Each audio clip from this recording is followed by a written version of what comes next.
I thought we weren't going to do a big opening number. It's not a big opening number, it's just a big cast. Peace.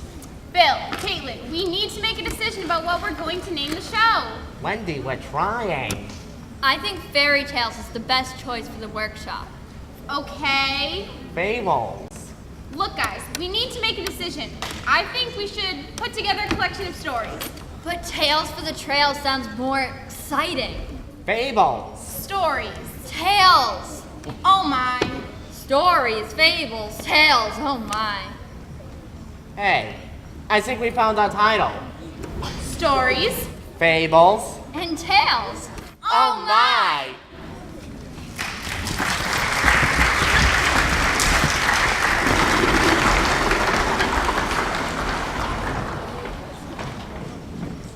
Stories and fables and tales, oh my!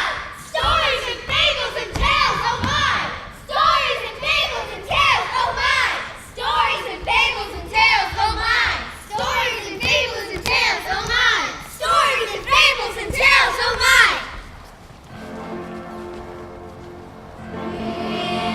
We're off to tell some stories and fables and tales. You'll hear of crowns and faraway lands and maybe a prince or two. Farmers, donkeys, cats and dogs, roosters, hens and snakes galore, princes, princesses and witches too. This is what we have for you. We're off to tell some stories and fables and tales. You'll hear of crowns and faraway lands and maybe a prince or two. If ever a fable or story there was, these are the ones we love because they're the best there ever was. We're off to tell some stories and fables and tales.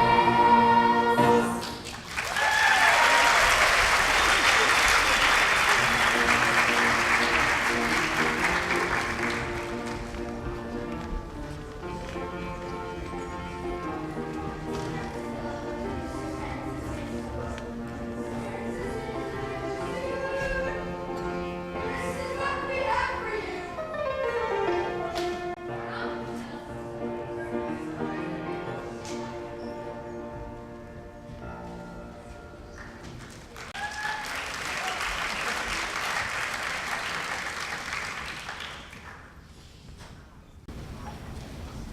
Today we present stories, fables, and tales from all around the world. We will start with some folk tales. Folk tales are stories that are handed down from generation to generation and often teach a lesson or moral about life. Like the story of the famous race between the tortoise and the hare. You know that one, don't you? The moral of that story is that you shouldn't judge another based upon appearance. Let's practice telling folk tales with this one. Runners, take your places. On your mark, get set, go! Look at you. You can never beat me in a race. Look at those short little legs and that heavy shell. Just look at these legs. These are the legs of a winner. How do we get close to the finish line? Second moral or lesson. You shouldn't take it for granted that just because you've often won before, you will always win. You go ahead and speak. I'll just remain slow and steady and eventually win in the end. Yay! And when he did, because the hare was so sure he would win, he underestimated the tortoise. I can't believe you beat me! Victory doesn't always have to the swift, and often can go to the slow and steady. Now that we know what folk tales are, where shall we go to begin to tell our tales? Everyone repeat after me. Tell us a story. Tell us a story. Tell us a fable. Tell us a fable. Tell us a folk tale. Tell us a folk tale. Let's begin in Journey, journey, journey home. Find us a place to go. Germany. But where in Germany? A small town called Bremen. Ladies and gentlemen, presenting the Bremen Town Musicians. The Bremen Town Musicians is a tale from Germany by the Brothers Grimm, which tells an unlikely partnership between a donkey, a dog, a cat, and a rooster. Cock-a-doodle-doo! Visitors to Bremen this day can see a statue of the four animals in honor of this tale. Now let's begin. A farmer had a donkey. Ah, here you're all, donkey. I have a heavy load for you to carry today. I hope I don't have to carry him again. Talk about a heavy load. I'm too old for this. I've served him well, and now I deserve a rest. What are you doing? Get up. I have work for you to do. You don't expect me to carry anything, do you? Of course not. No need for you to start now. I wish you could understand me. I tell him a thing or two. And the first thing I tell him is to take a bath. All right, I've had enough of this. You're too old. I'm going to replace you with a new, younger, stronger donkey. Talk about strong. His breath could knock over an elephant. That's gratitude for you. Hee-haw. I can't believe he's just going to cast me out because I'm old. I'll teach him a lesson. Hee-haw. I'll run away and go to Bremen to be a musician. After all, I have a sweet voice. Hee-haw. Ah, that is music to the ear. I'll run away and go to Bremen and sing to make money for my hay. And run away he did, until along the way he met a lonely dog howling at the sky. Look. Oh, what am I to do? My master thinks I'm too old to herd the sheep, too old to hunt squirrels, and too old to guard the house. So I bid him. It seemed like a good idea at the time. And then he kicked me out of the house, all because he wants a younger, stronger dog to take my place. What a coincidence. My master feels the same way. And did you bite him? No, but I think I should have. Instead, I ran away. I'm going to Bremen to be a musician and sing for my hay. Would you like to join me? You do howl quite well. Halloo! Thank you. I studied at the Canaan Opera Academy. I didn't know there was such a place. Most people don't. And did you know I can howl and howl all day and people will feed me to go away? I would have never guessed. So will you join me? I'd love to. Two musicians are we, as happy as can be, on our way to Bremen town to sing from sun up to sundown. Hee-haw, hee-haw, woof, woof, halloo! Why don't you all join along with them? Here are the lyrics. Two musicians are we, as happy as can be, on our way to Bremen town to sing from sun up to sundown.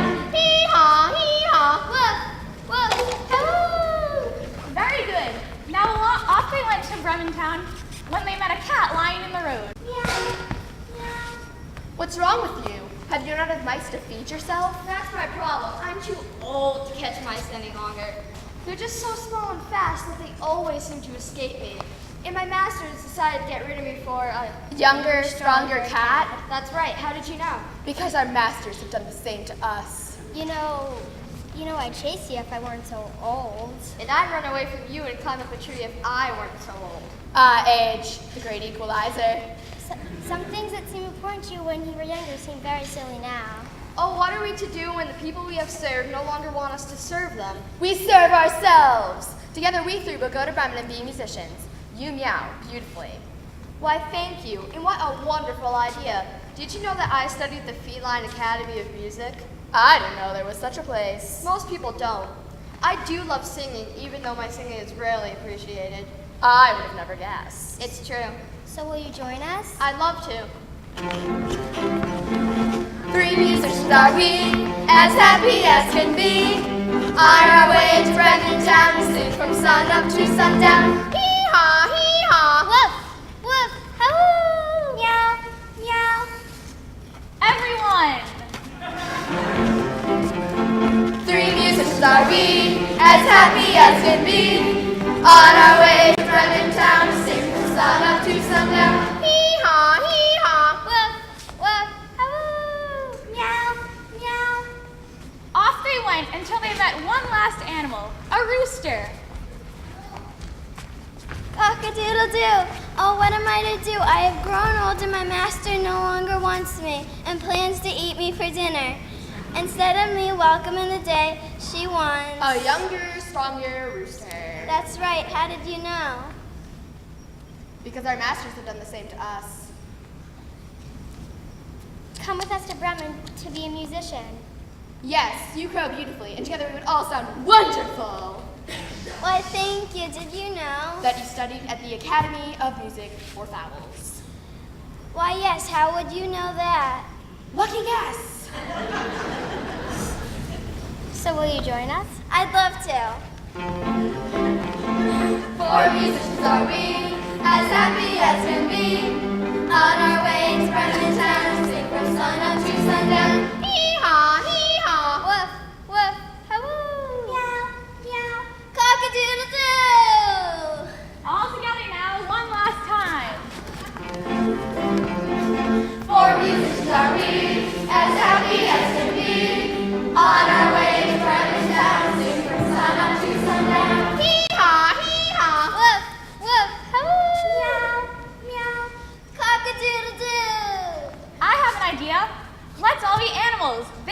the audience can be donkeys. In this section can be dogs.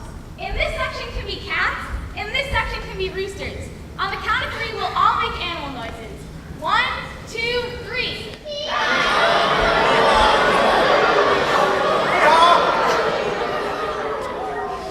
Very good. That part of our play is important. We will be asking you to do it again later. Now back to our tale. On the way to Bremen, the sky grew dark and the musicians grew tired. I'm so tired. I think we should rest for the night. Look over there, there's a nice tree. The rooster and the cat can climb and sleep over the branches, and you and I can sit beneath. That's a wonderful idea.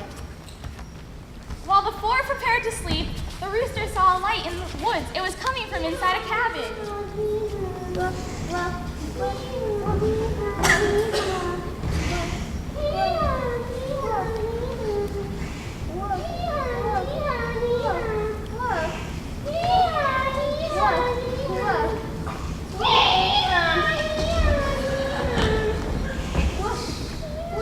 Look, I see a cabin that looks warm and wonderful.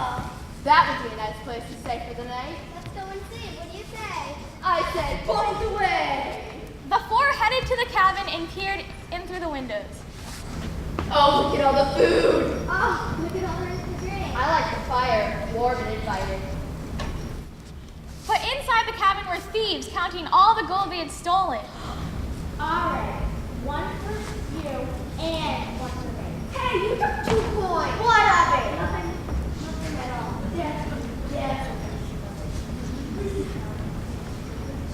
All right then. It's good for you, boss. Listen up. I have a plan. Cat and Rooster will go in through the windows. Dog will go in through the back, and I'll go in through the front door.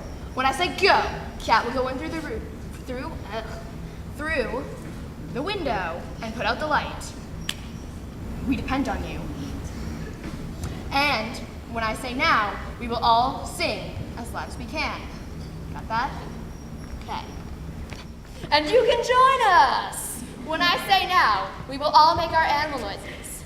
First, let's try it one time together in a whisper, because we don't want the thieves to know we're there yet, okay? 1, 2, 3, now.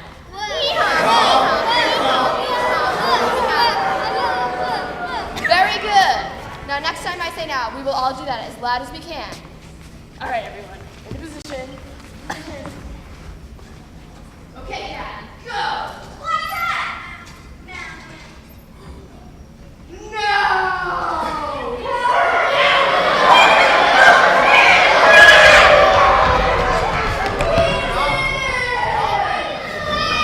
We have a wonderful house to live in. And a warm fire. And plenty of food.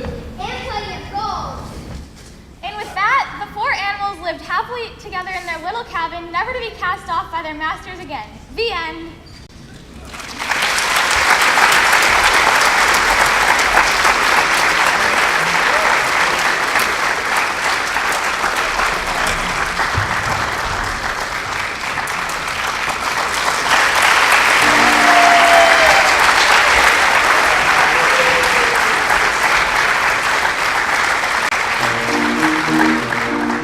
I'm on the road to somewhere. Got my best friends along with me. I'm on the road to somewhere. It's a lovely place to be. We're on the road to fortune. We're the only 4 around. We can wow them with our singing. We're the best musicians in town. We're traveling musicians. We're the only 4. We're traveling musicians. Hee-haw, hee-haw, cock-a-doodle, cock-a-doodle, meow, meow. Oh! We're the traveling musicians. We're the only 4. We're the hop and player, making gun, yak, dog, chicken, barn, yard, band.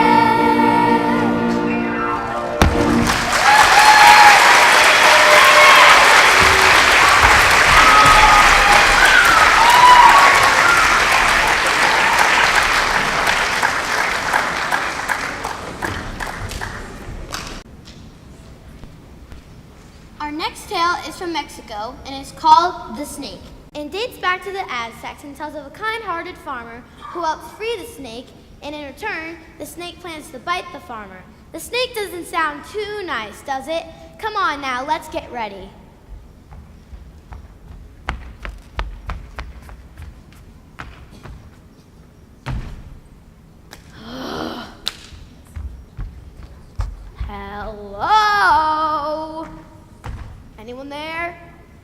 that snake? I am a snake. I slither very fast. I slither on the ground. I slither in the grass. I am a snake. I slither very fast. I slither on the ground. I slither in the grass. Help! I'm stuck. Help! Oh my goodness, you're stuck, aren't you? Whatever gave you that idea? When I said stuck or when I said help? When you said you were stuck, and the fact that you aren't able to move. You're very perceptive. Well, thank you. Would you mind helping me out now? Well, I don't know. I kind of got some other things to do. Why not? Ugh.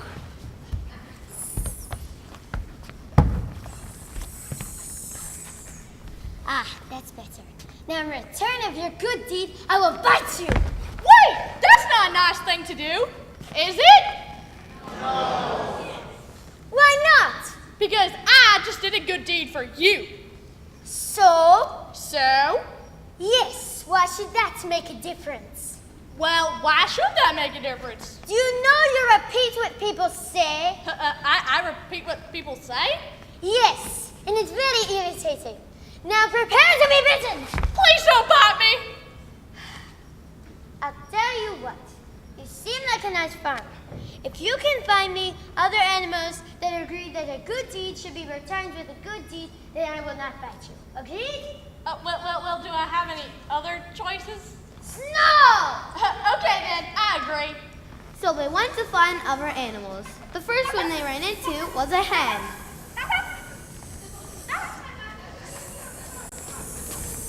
My dear hen, I need your help.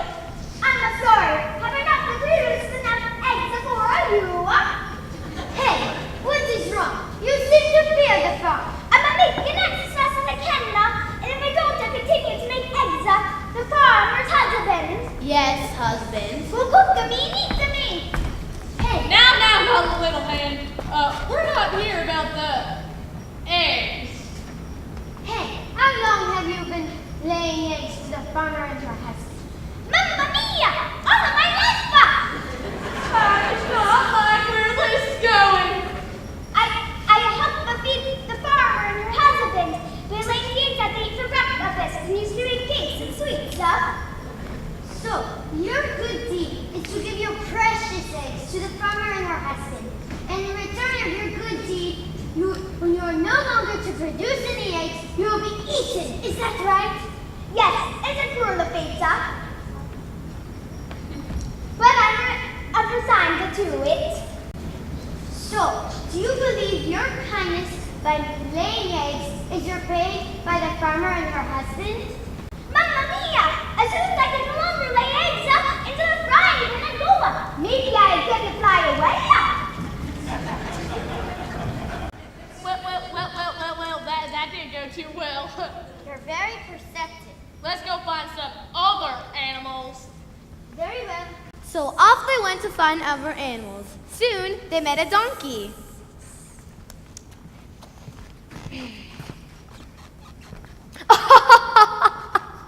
Right. Donkey, I need your help.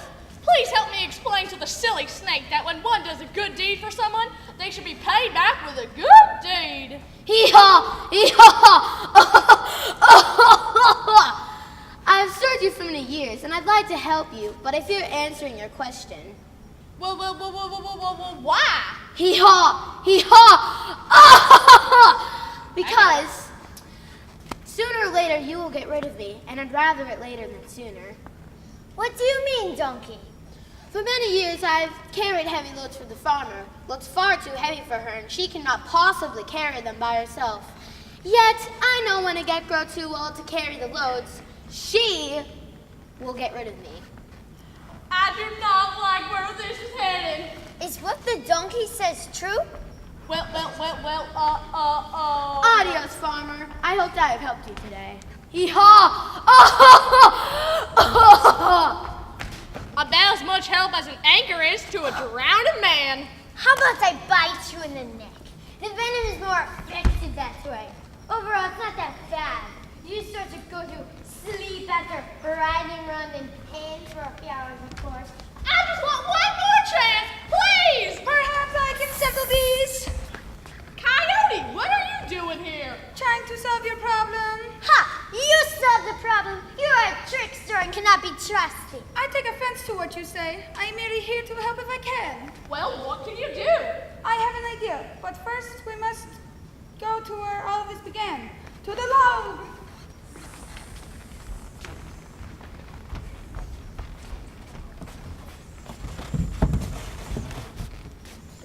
If I'm not mistaken, Snake, you were trapped under this log, Yes. and the farmer freed you? That's right. What? I'm just thinking, how could you possibly have been trapped under this log? I think you deliberately tricked the farmer into this situation so you could bite her. I did not trick her. I'm not a trickster like you. Tricksters come in many shapes and forms. Why don't you just admit that you lied to the farmer? I did not trick her and I will prove it. Listen to law. Like this? Yes. Oops! I knew it. Farmer, you are now freed of the snake. How can I ever thank you? I'm stuck, you know. I want one of your sheep. Hello? But what? I helped you, didn't I? Yes, but you should always do good deeds and never expect anything in return. Uh-oh, here we go again. You may not always expect something in return, but when I do a good deed, I get something in return. I never do a good deed out of kindness. I see. Let me go talk to my husband. How are things down there? Tight. You wouldn't want to let me out, would you? No. I was afraid you'd say that. I wonder where the reward for my good deed is. Ah, here it comes. That boulder is very light. My husband said to get this to you. Your husband is very wise. My husband is very wise. Go, Sparky, go! Sparky! Sparky! Down, Sparky!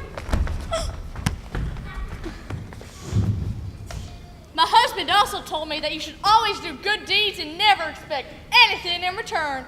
And if you do a good deed just to get something in return, then you'll end up like the coyote. Yeehaw! You wouldn't want to try that good deed thing out again, would you? I don't know. What do my friends in the audience think? Should we let the snake free? No! Sorry, my little snake, but you're gonna have to stay down there for just a little bit longer. Well, it doesn't really matter. I'm kind of getting cozy anyway. Bye now. Bye. That was so much fun. You can get out now. Everyone!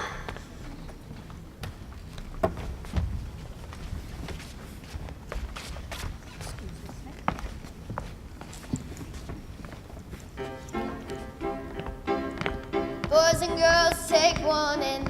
If you go near the lake, keep your eyes wide open and look for a sneaky snake.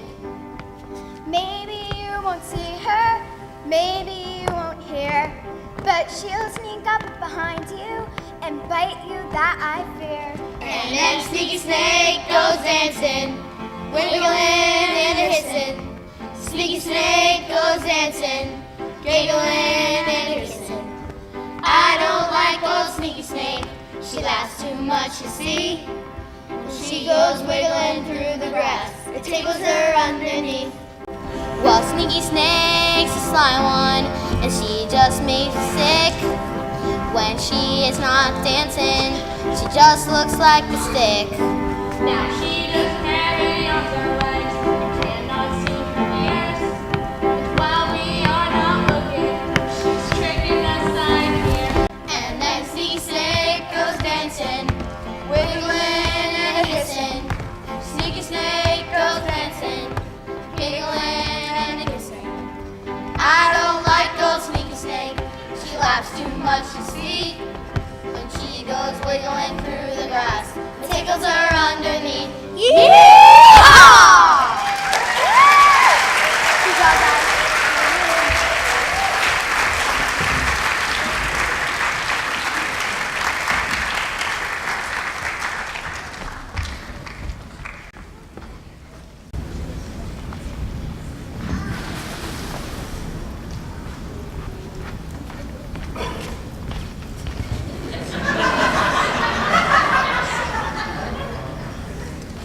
Now, little ones, which is what you are. this is a story about how the camel got her big hump. You see, in the beginning, well, at least according to certain folklore, animals were just starting to work for man. And we must also note that at this time, animals and man all spoke the same language. There lived in the howling desert a camel. Now this camel ate sticks and stones and milkweed, and she very much so loved living by herself. She was what you might call today a hermit. Ha! You see, she enjoyed no one's company, and the only thing she ever said was, Ha! Now since all the animals had to work for man, they thought this. Unfair! the horse said to the dog, Why do we have to carry and trot man on our backs while the camel stays in the desert and eats milkweed all day? Yes, he should fetch and carry like the rest of us.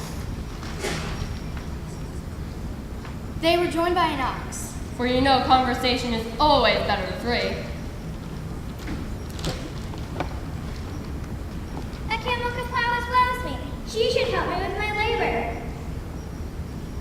One of us should visit the camel in the howling desert to explain how selfish and rude she is being. But who should go? Not me. I have a field to plow. Not me. I must hunt with the man. Then am I elected? So off to the howling desert went the horse at double time. Camel, oh camel, come and work with the rest of us. Ha! I'm serious. We need your labor. We need your help. And you can guess what the camel's reply was. Ha! So back went the horse to tell her friends of the camel's reply. I shall go. I shall tell her the importance of fetching and carrying the man. We need your help. But the camel's reply was the same. Ha! So back went the dog and the ox was appointed. Camel, oh camel, come plow with me. Ha! But my labor is heavy and the soil is hard with the world being new and all. Ha! So that evening when the sun went down and the sky was lit with 1,000,000 twinkling stars, the three animals went to see man. When the world was new and all, everyone and everything spoke the same language. Man, we have asked the camel to share in our labor, but she only replies some. What does this mean? I think it means that she, under any circumstances, will not help us with our labor. Well, did you ask her politely?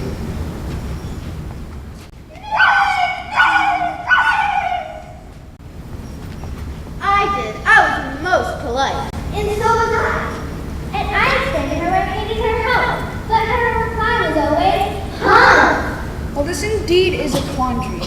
I'm sorry for the three of you, for if that hump thing in the desert won't work, or maybe You will notice here that Ben has always been a generous beast. can't work, for I am assuming that if she could, she would. Then you, I'm sorry to say, must work double time to make up for it. That made all three mad. I was angry yesterday. I'm angry today. I shall be angry tomorrow. I bet you didn't know how good animals are at conjugating their verbs. Let us be off to the howling desert to mince no words with that hump thing. Yes, we will tell her how we feel. And let her know that we have to work double time because of his Laziness. We have come to have a powwow to explain to you the importance of joining us in our labor. Ha! If you help us, man will provide you with food and shelter. Ha!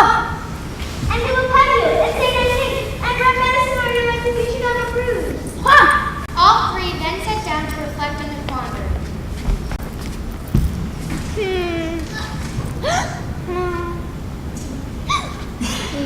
I have a solution. Will I get a resolution? You don't propose. I wouldn't suppose. I do. I truly do. We shall call on the cousin of Aladdin, the Jinn of the Howling Desert. She can fix this diabolical, illogical, lackadaisical camel. Yes, you're correct. Only the Jinn of the Howling Deserts can help us with our problem. She has magic of great power. Yeah, she could truly make the camel help us with our labors, but how do we contact the Jinn? Especially the great Jinn of all deserts. Let us think.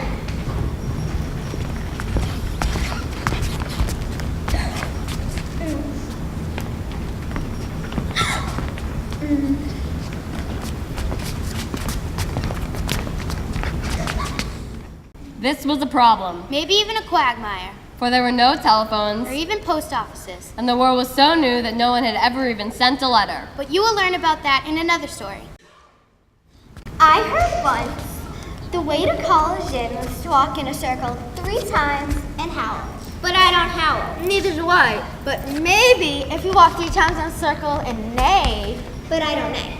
And neither do I. But maybe if we walk 3 times in a circle and We don't move. This seems to be a perplexing problem. Quite unsolvable. Sally Francis. A word seldom used today, having a meaning similar to. Fiddlesticks. However, the solution was simple. If the djinn is most magical, the most powerful in all the deserts, then she would well know when her services were needed. Thus, on a magic carpet, the great djinn appeared. For the great djinns of the Howling Desert always appeared on magic carpet. You have a problem. How did you know? I know because I am the great djinn of the Howling Desert. The problem is the camel. Your question to me is, if I might be so presumptuous, is it right for anyone to be idle when all the rest must labor? That is it exactly. She has not done a stroke of work since Monday morning. 3 days without labor? What does the camel say about this? You have spoken to her, I assume. She only says hump and will not fetch or carry. Only hump and will not help me plow. You 3, stand over there. She will not hump. I shall create a lake, for water in the desert is scarce. And I would guess that this camel is so vain that she would come to drink and admire her reflection for hours upon end.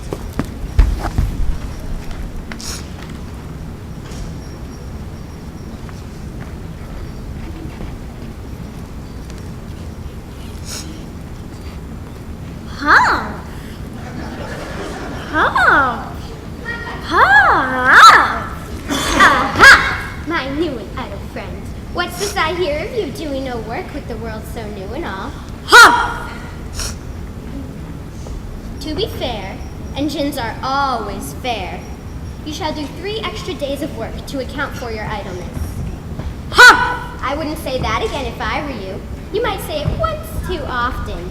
Now, I command you to work. Huh! Humphanosha, humphanosha. Guys!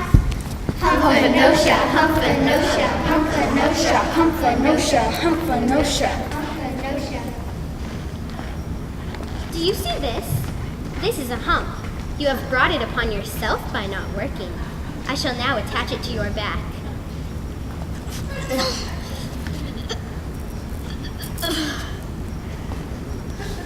I hate it! You've made me ugly with this thing on my back! As I said before, you brought this upon yourself by not working.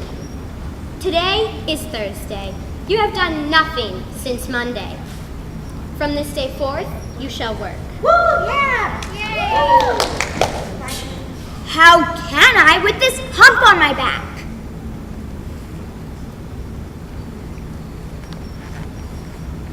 You know djinns are magical. You will learn that they are clever also. This hump was made for a purpose. You will now be able to work for 3 days and 3 nights without eating or drinking because you can live on your hump. 3 days without eating or drinking? Yes, and don't ever say that I never did anything for you. Now, go join your comrades and behave yourself.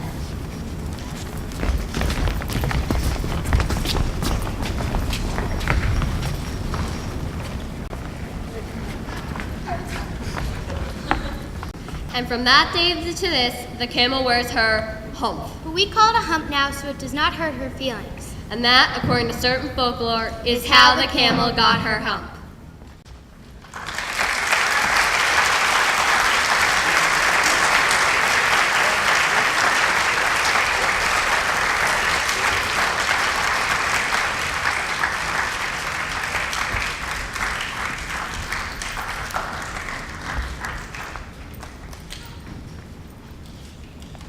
The camel's hump is an ugly lump, which well you may see at the zoo. But uglier yet is the hump we get from having too little to do. Kiddies and grown-ups too, if we haven't enough to do, we get the hump, come we this hump, the hump that got them.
Our final animal folklore is called The Cat Who Became Friendly But Not Family. Hear, attend, and listen.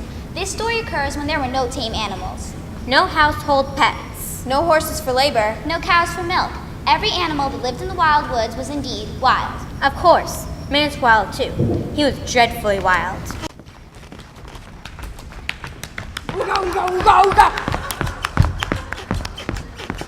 He became tame when he met Woman. She dressed the wild man, moved him to a cave, And always made him wipe his feet.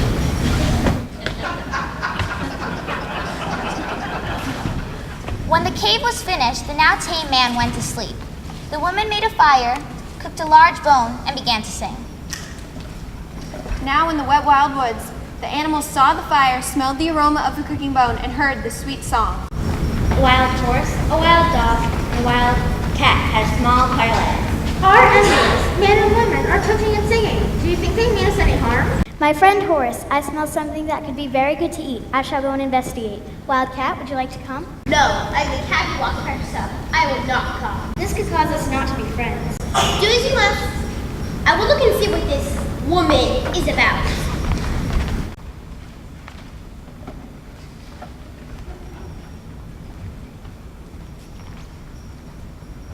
When the dog got to the cave, he sniffed and smelled the cooking bone. And the woman said to him, You are the first wild thing out of the wild woods. What do you want? Remember, at this time the world was so new that everything spoke the same language. Oh, mine enemy, what is it that smells so good? I shall throw you this bone. Taste and try. Now the dog had never eaten a cooked bone before, and it was more delicious than anything he had ever tried. Oh, mine enemy, give me another. Wild thing out of the wild woods. Help my man to hunt during the day and guard his cave at night, and I'll give you as many cooked bones as you would like. This is a very wise woman, but not as wise as I am. And so the wild dog laid his head upon the woman's lap. I shall call you Binky. You are no longer wild, but my firstest friend. And I shall help your man hunt and guard your cave at night. While the woman is wise, the dog is foolish. The next night, the woman gathered great armfuls of fresh green grass. And laid the bunches by the fire, so they smelled like new mown hay. And again, she sang the magic song. When the horse smelled the dry grass, she said to the cat, This is the most wonderful smell. I'm curious about the wild dog. I shall go to the cave. Wild cat, will you come with me? No, I am a cat who walks for herself. I will not come. But I shall follow along as I did before.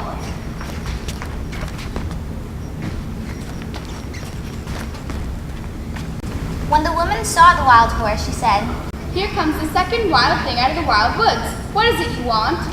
Oh, mine enemy, where is the wild dog? Wild horse out of the wild woods, you did not come to check on the dog. You came for this grass that I prepared. Yes, it is true. May I have some to eat? First, you must bend your head and wear this harness I will give you.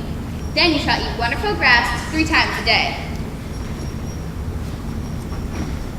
While the woman is very clever indeed, the horse is foolish. The horse bent his head and let the woman harness him. And the horse said, Oh, my friend, I shall serve you by eating some wonderful grass you've made. Once again, while the woman is very wise indeed, the horse is foolish. The next night, and this may surprise you, the cat went to the cave. Oh, mine enemy, where did the wild dog and the wild horse go? Wild thing, go back to the wild woods. I have enough friends and enough servants. I am not your friend, and I am certainly not your servant. I am a cat who walks by herself, and I wish to come into your cave. Go away and walk by yourself. I have no need of you. Then I can never come into your cave, never sit by the warm fire, never get a treat of my own 3 times a day. Now cats are very clever, and the cat knew that if the woman had a weakness, it was indeed her vanity. Can someone, my woman friend, be so wise and so beautiful, be so cruel to a humble cat? Well, I knew I was wise, for I obtained not only the wild things, but the man. I did not, however, know I was beautiful. I shall make a bargain with you. Since you have praised me twice, if I ever praise you once, you may come into my cave. And don't you say 2 words of praise? I shall never. But if you do, you shall sit by the fire. And what of 3? I shall never. But if I do, you shall get a treat of your own 3 times a day. Woman, do not forget the bargain that you have made. And the cat who walks by herself returned to the wild woods. Now time passed, and the woman and the man had a baby. She was new and pink and very tall, and the woman was ever so fond of it. When the cat heard of this, she said, "Now my time has come. I shall go to the cave of the woman." Now the woman was very busy cooking, but the baby was very busy crying.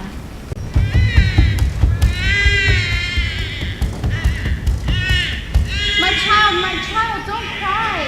Play with these pebbles. Don't want pebbles. The cat's time had come, and she crossed to the baby and put out her paw. Play with my paw, little one, and with my tail. He'll make you smile and laugh once more. Soft, so soft.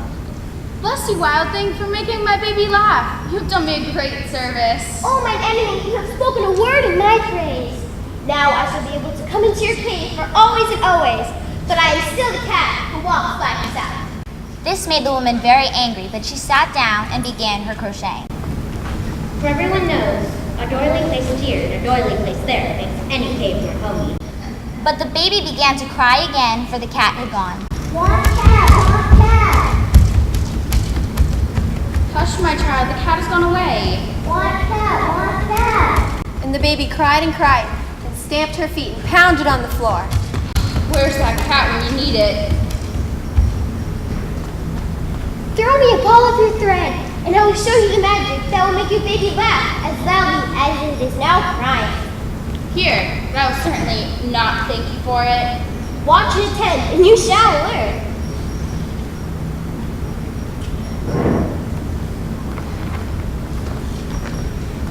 And now I shall sing my purring song until your baby falls fast asleep.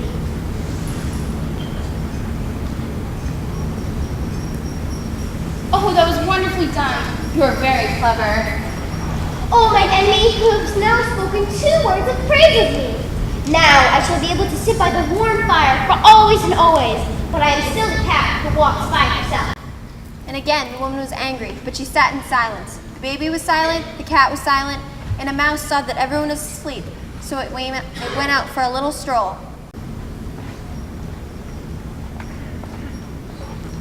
Oh, my enemy, excuse me, and I am not trying to be impolite, but is that little mouse a servant of yours too? And the woman saw the mouse. Oh, get it away, get it away! I want no mouse in my cave. Then you wouldn't mind if I eat it? No, eat it quickly, and I won't ever be grateful to you. And the cat pounced on the little mouse, and with a swipe of the paw and the opening of the mouth had become the cat's dinner. Woo! 100 thanks. Even my dog cannot catch a mouse. Not only are you very fast, but very wise. Oh, my enemy, you have now spoken 3 words of praising me. Now I shall be able to get my own treat 3 times a day, but I am still the cat who walks by herself. Fine, I've made these bargains with you and I shall keep my word. However, the dog also lives in the cave and did not make such bargains. At that moment, the dog returned. Wildcat, have I been seeing you in the cave playing with the baby and sitting by the fire? You have seen her because I made a bargain with her and I lost 3 times. It is a very clever animal. Then I'll make a bargain with you, Wildcat. Then whenever you're in the cave, and as long as you're kind to the baby, I won't bite you. However, whenever you're outside of the cave, I shall chase you up trees, and so shall other proper dogs after me. Wise woman! Remember, women are given to flattery. Beautiful woman, very beautiful woman. This is a bargain I can live with, for I'm smarter than the dog, faster than the dog, and I will still walk by myself. I will be friendly, but I will not become family.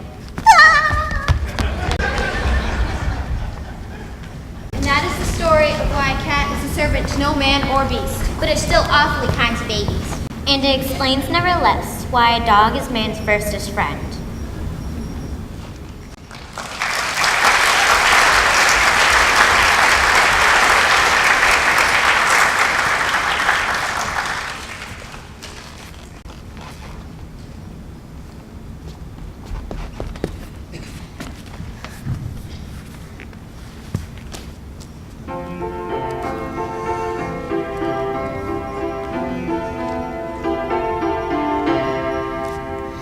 Kitty can sit by the fire and sing.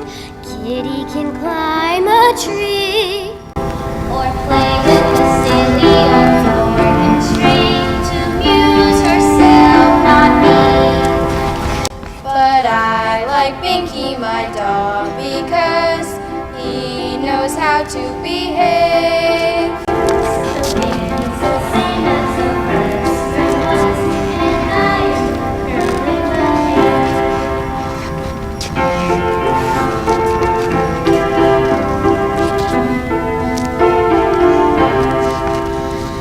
Kitty will rub my knees with her head, pretending she loves me hard. But the very minute I go to my bed, Kitty runs out in the yard. And there she stays till the morning light, so I know it is only pretend. But Binky, he snores at my feet all night, and he is my firstest friend.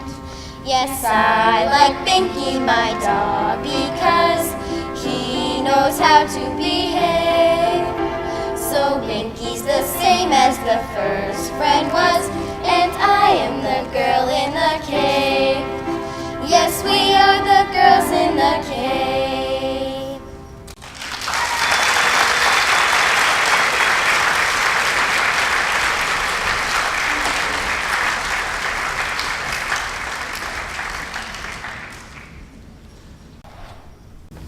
This is a story about how the first letter was written. It begins, once upon a most early time, there was a Neolithic man. He was a primitive. And he couldn't read. And he couldn't write. And what more, he didn't want to. And generally, he was quite happy. This Neolithic man's name was Tugami. Which means man who does not put his best foot forward in a hurry. And he had a wife whose name was Tishami. Which means a lady who asks a very many questions. And they had a daughter named Taffy Mai. Which means small person without any manners who has too much curiosity. Which is a big name for such a little girl. So everybody called her Taffy. Now her mother loved her and her father loved her and loved her so much that she wasn't corrected half as much as was good for her. And she was what one might call today a daddy's girl. If Daddy went for a walk, Taffy went for a walk. And so our story begins. Her father said, I shall go down by the beaver swamp near the Wogeye to spear carpfish for dinner. And I shall go along. Taffy, don't get all dirty. Husband, pay attention to your child. Remember that I have heard that there are saber-toothed tigers near the beaver dams. So off they walked past the beaver dam, seeing no sign of a saber-toothed tiger. And they passed the great weeping willow tree. A weeping willow tree, cousin of sadness, made Taffy want to help.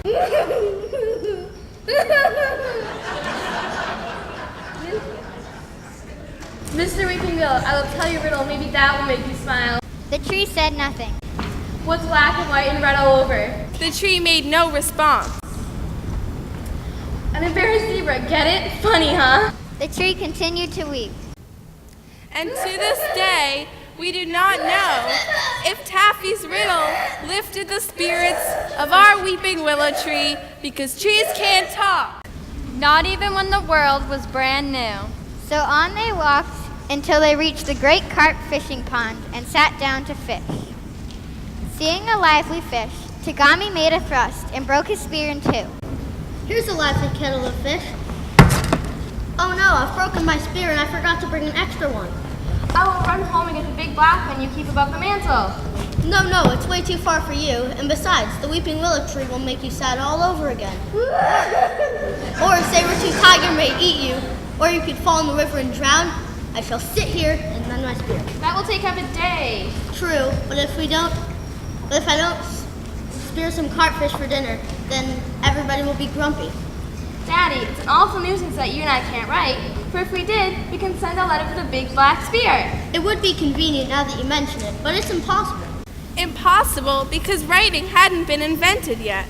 Just then a stranger started down the road, She was from a far-off tribe called the Tuares, and she did not know one word of what Taffy was about to say. Do you know where my mummy lives? I beg your pardon? Remember, she understood not a word that Taffy said. Everyone knows where my mother lives. Why don't you? Taffy, don't bother grown-ups. Now Tagumai was so busy mending his spear, he didn't look around nor look up. He was, as men are prone to do, not showing interest in anything or anyone when trying to fix something. I'm not bothering her. I just want the nice stranger to go back to the cave and bring back the big black spear. Which means in man talk, when trying to fix something perplexing, don't bother me until I can figure this out. The stranger thought to herself, This is a precocious child. She must be that daughter of that great chief who's mending his spear. He must be great and important because he takes no notice of me. I'd better smile and be polite. I'm sorry, I do not understand your language, but I'll help in any way I can, daughter of so great a chief. Your words make no sense. All I want you to do is run back to my cave and bring back the big black spear. And with this, Taffy began stomping around the stranger and huffing and puffing, and finally, as 9-year-olds are prone to do, stomping her foot. The stranger thought again, I do not know what this child wants, but I think it might be of great importance. I would not want to make such a great chief angry. I shall give this child a present. And she handed Taffy A long rolled up deer hide. it was the only thing she had, and she hoped it would work. Oh, you want me to write my mummy's address on this deer hide? But I can't write. Silly lady, no one can write. But after a minute, Taffy had an idea. So she looked around and found a bit of charcoal that had been left from the fire the last time they had fished, and she began to draw. Now the stranger thought, she likes my present. I just wish her father, the oh-so-great chief, would take notice of me. Since I can't write, since the alphabet hasn't been invented yet, I'll draw a picture explaining how to get to my lovely mummy's house, and the stranger who will not talk can fetch my daddy's spear. This struck the stranger's curiosity. I shall peek over her shoulder to see what she is doing. You make me nervous. I'm trying to invent the first letter. I don't need any strange talking stranger mumbling weird words in my ear. The stranger thought, This child is quite an artist. She is drawing me a picture. Now I'll explain it to you. It'd be best if I can hang pictures on 2 trees. So Taffy looked around, and lo and behold, there were 2 trees, exactly the correct distance from each other to hang the picture from. Now this first picture is my daddy holding a spear. I know it looks like the spear is to his head, but your smiling and giggling caused my hand to slip. Next, you and I are talking. I know it looks like you're choking me, but there must have been a pebble underneath the deerskin that caused my hand to slip. Next is the road. You should go down the road past the beaver dam to get to my cave, and beware of the saber-toothed tiger. and the stranger thought, this picture is wonderful. She didn't recognize herself, but thought the child must be in some kind of danger. There must be some evil tribe lurking in the bush. This is why her father, this oh-so-great chief, is hurrying to get his spear finished. I shall, child, take your picture down this road, but I wonder, what is this great fort with the unattached heads? I'll bet she's wondering what that is. It's the beaver dam with 5 beavers swimming in the water. You can't see their bodies, only their heads. Next is my mommy holding my daddy's spear. And I didn't draw the great saber-toothed tiger because we don't know if he's there or not. Wonder what that last picture is. I'll bet she's also wondering what that is. Stranger, if you deliver this to my mother, she'll give you a whole Neolithic poleberry pie. My mom is the best Neolithic poleberry pie fixer in the entire village. Hurry, go quickly. The stranger started down the road, not knowing where she was going or what the picture meant. All she knew was that she feared for a precocious child's life. And as luck would have it, it wasn't long until the stranger arrived at Taffy's mother's cave. Taffy's mother was in the middle of a Neolithic tea party. However, since tea hadn't been invented yet, nor cucumber sandwiches, they were having bingberry juice and orangutan sandwiches with the crust cut off. The stranger handed the picture to Taffy's mother. What? A picture for me? What is your name? Now the stranger realized she did not speak the language, so she decided to try to imitate the little girl, and how she had drawn the picture, and how her father was busy mending his spear so he could protect himself from evil enemies. Either this stranger is crazy or intending to do us all some harm. Let us look at the picture. Why, this drawing was done by Taffy. Look, an evil man has stuck a spear on my husband. Another evil man is strangling Taffy. This must be the great fort they came from, and they've already killed 5 people and cut off their heads. And look, there's a crazy woman with her hair standing straight up with a spear. She must be the evil princess that rules this tribe. And this must be my famous Neolithic poleberry pie. They must be after the pies for ransom. Your pies are quite good. Get the ruler, bring the high chief. He will know what to do. I shall bring the entire tribe. And we shall tie up the stranger who has done evil to this family. In a short while, the whole tribe arrived in order of their rank and position. First was the head chief. Then was the deputy vice chief. Seeing the picture and listening to the Neolithic ladies all talk at once and viewing the stranger still tied up, the head chief said, This means war. Do you agree, Deputy Vice Chief? Yes, war shall be. That is if you agree, Head Chief. I concur with your assessment. Assuming you all... Enough already. Let's just go save my husband and daughter. Wait, we must have an official war dance. Yes, we must have an official war dance. Stop. We must go save my husband and daughter. Do we need a really... Are we rushing into this without discovering all the facts? Why do we need a dance? Investigate, then declare war. Ridiculous. First war, then investigate. Can't we just take Taffy and her husband? That is the way we've always done it. Now bring on the drums. Deputy Vice Chief, bring the official war drum and war mask.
What's all the commotion? You scared away all the car. We're your enemies. We have come to save you. Yes, we are prepared for a great war.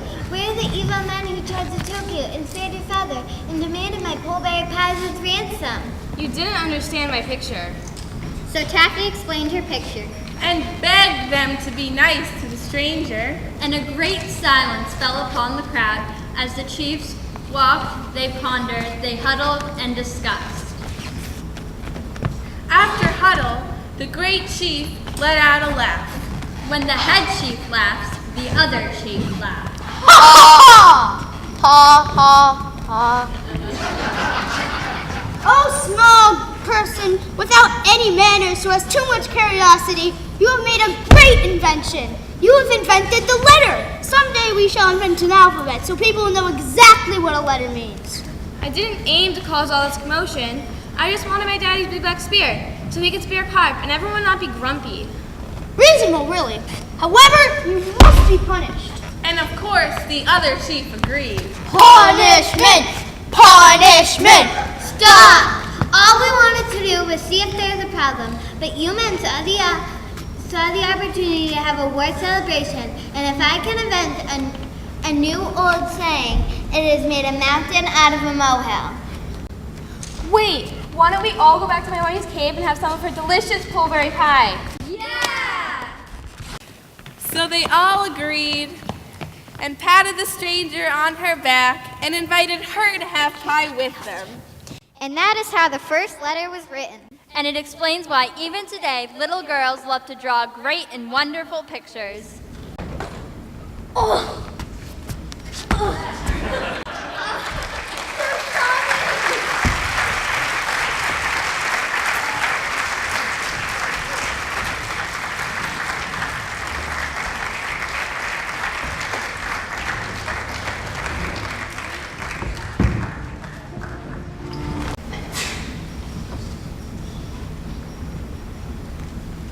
Once upon a time, very long ago, there was a little prince named Ivan. He was a mute. He had never spoken a word from the day he was born. And of course, this is very troubling to his parents, the king and queen. Oh, what sort of king were our little Prince Ivan be? A terrible kind, that's what kind. But what can we do? Nothing. There's nothing in this miserable world that we can do. We could wish. Literally, we could wish. I wish we could have another child. Yes, any other kind of child than this tongue-tied brat who can't even say a word. And for that wish they were punished, as you will see. As for Prince Ivan, since his parents didn't pay much attention to him, he spent all his time in the stables, listening to the tales from the old, wise horse caretaker. I'm an old man, as you can see, but I am wise and can predict the future. And I'm going to tell you a secret because I like you. You're mute, and your parents hate you. But I think you're a good kid, so here goes. Today, your parents gave birth to your baby sister, but she's a bad egg. A witch she is with iron teeth. She will eat up your father, and eat up your mother, and eat up you too if she has the chance. There's no saving the old people. But if you are quick and do as I say, you can escape. Now you must go to your father and ask him for the fastest horse in the stable. Then you must gallop like the wind and don't stop until you reach the end of the world. There, you'll be safe.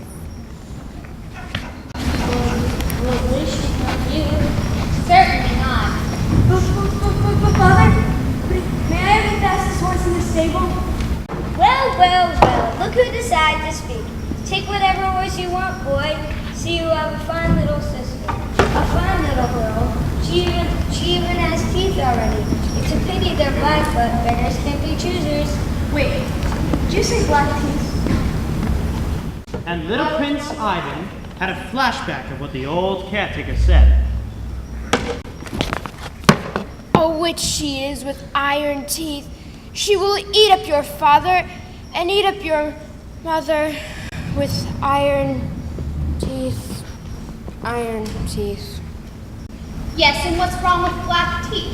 Oh, nothing. And so Prince Ivan... have black teeth and to be born mute. And so Prince Ivan rode away on the finest horse there was. Prince Ivan and his horse leapt over rivers and streams and hills and anything else that came in his way, until there are no houses or people anywhere to be seen. Wow, there surely is a big place, this world. I wonder when I shall come to the end of it. And suddenly, on a wide sandy plain, he saw an old woman sitting in the road. Excuse me, little old lady. Is this the end of the world? And can I stay here with you and be safe from my baby sister, who is a witch and has iron teeth? Please let me stay here with you. I'll be very little trouble and thread your needles for you when you break them. My dear, this is not the end of the world, and little good would it do for you to stay here with me. For as soon as I have broken all my needles and used up all my thread, I shall die. And then where would you be? Your little sister with the iron teeth would have you in a minute. So he rode on further, over the wide world, the horse galloping, and throwing dust from its thundering hoofs. Finally, he came to a forest of great oak trees, and from it came the dreadful noise of the crashing trees falling, the breaking branches, and the whistling of things hurling through the air. Wow, this surely must be the end of the world. And before him was a huge giant!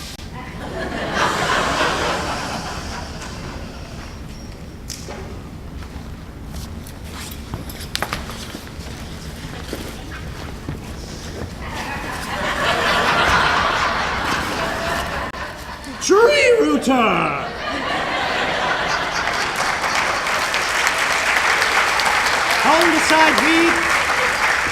Hauling aside trees like there are weeds. Excuse me, Giant. Is this the end of the world? And can I stay here with you and be safe from my little sister, who is a witch and has iron teeth?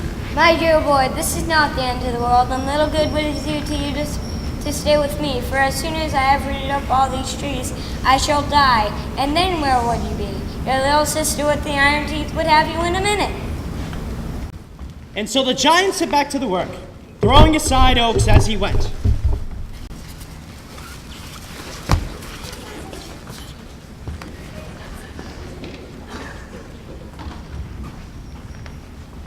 At last he came to the end of the world, and there, hanging in the sky above him, was the castle of the little sister of the sun.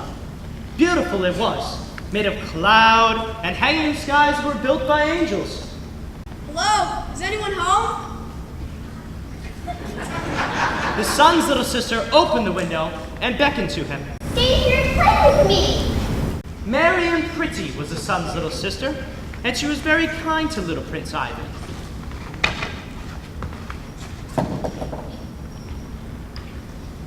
They played games together and had a great time. Until one day, Prince Ivan climbed to the topmost part of the castle.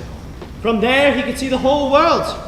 And far, far away, beyond the mountains, beyond the forest, beyond the wide plains, he saw his father's palace where he had been born.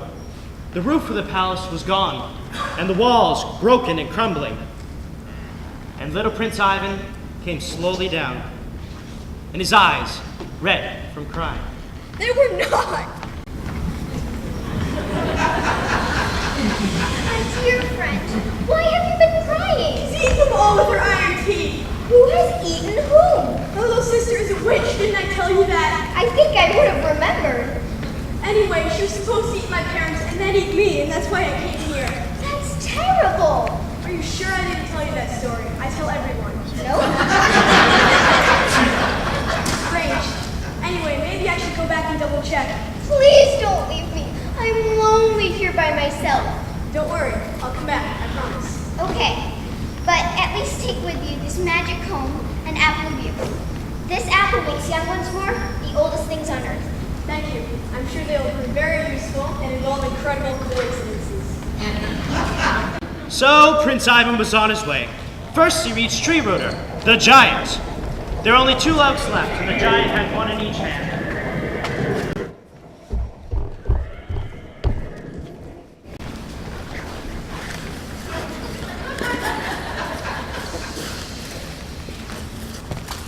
Mommy, my life has come to an end.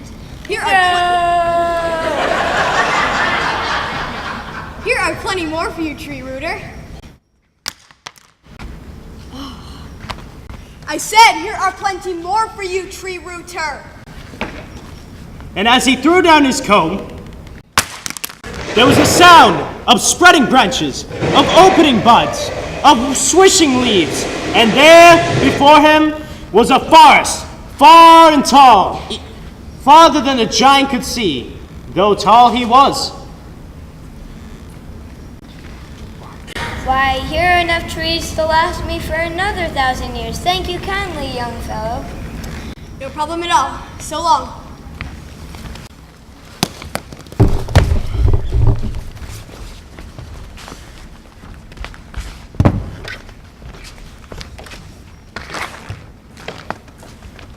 Next, he came to the old woman, who was crying her eyes. There's only one needle left.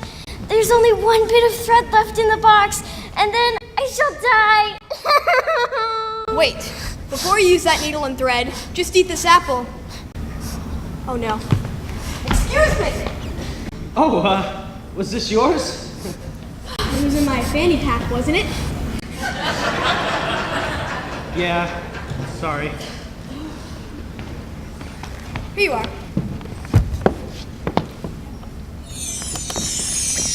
How nice it feels to be young again. Thank you kindly, little prince, and take with you this blanket I've been sewing all these years. Throw it to the ground and it will turn into a lake of water. Perhaps someday it will become useful to you. Thank you. He came at last to his father's ruined palace.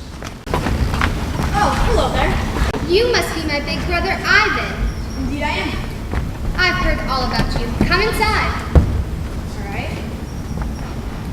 All right, now you play a song and amuse me while I get supper ready. But don't stop playing, or I'll feel alone.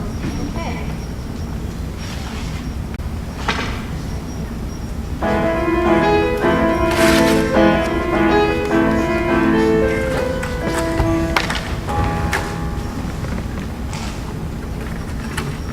Hey, little mute! Old caretaker, is that you?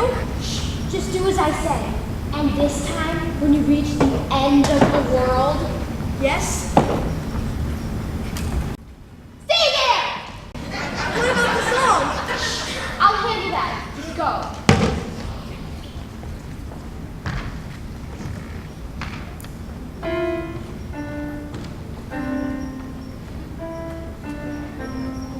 That shall do it. I'm sure he's tender anyways. Oh, brother Ivan! Hey! What's the matter? Don't you like my song? Now I'm angry. No more Miss Nice Way. She may have appeared to be a little girl, but she could fly faster than the horse could gallop. And soon, she was gaining on poor Ivan. I know what to do.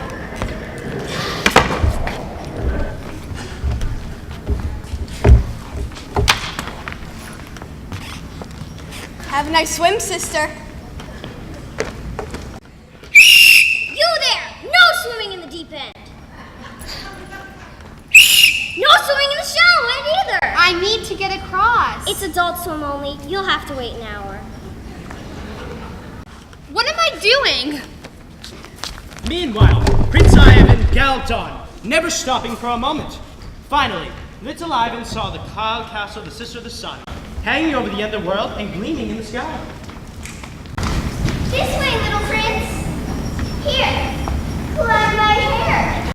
And the sun's little sister let down her radiant golden hair, which is so long, it reached all the way to the ground. Never mind. Are you sure you don't have left? No, just his hair. Wait a second. This story sounds a lot like another fairy tale. Never mind.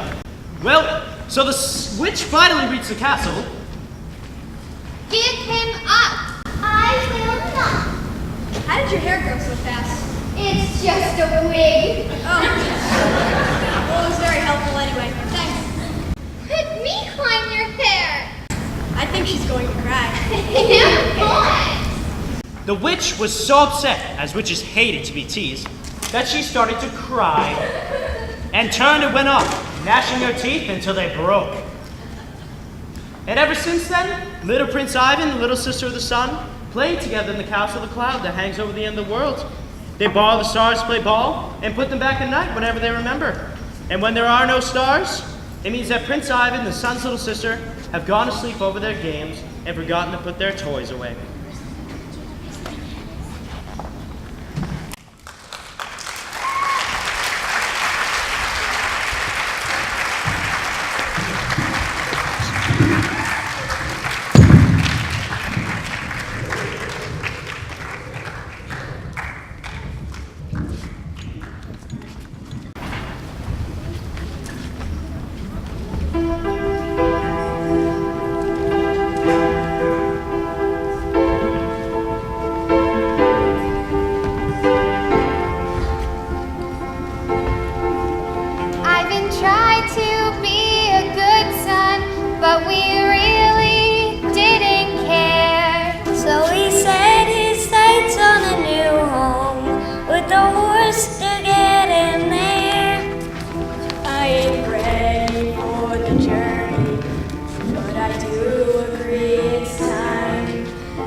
one poor tree rooter, and new trees are hard to find.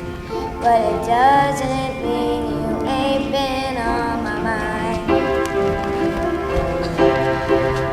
Will you meet me in the middle?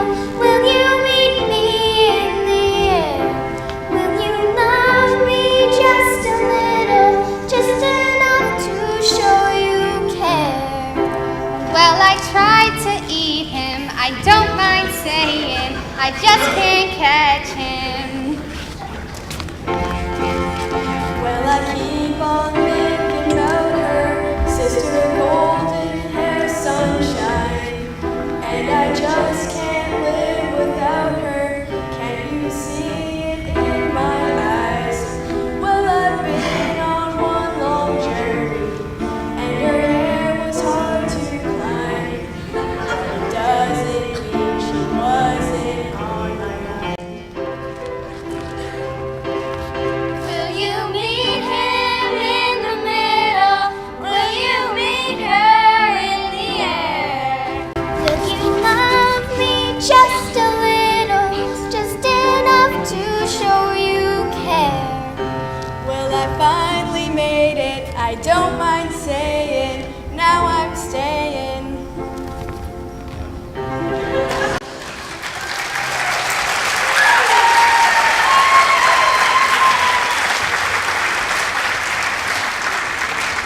And this concludes our show. I hope you liked our stories, fables, and tales. Oh my.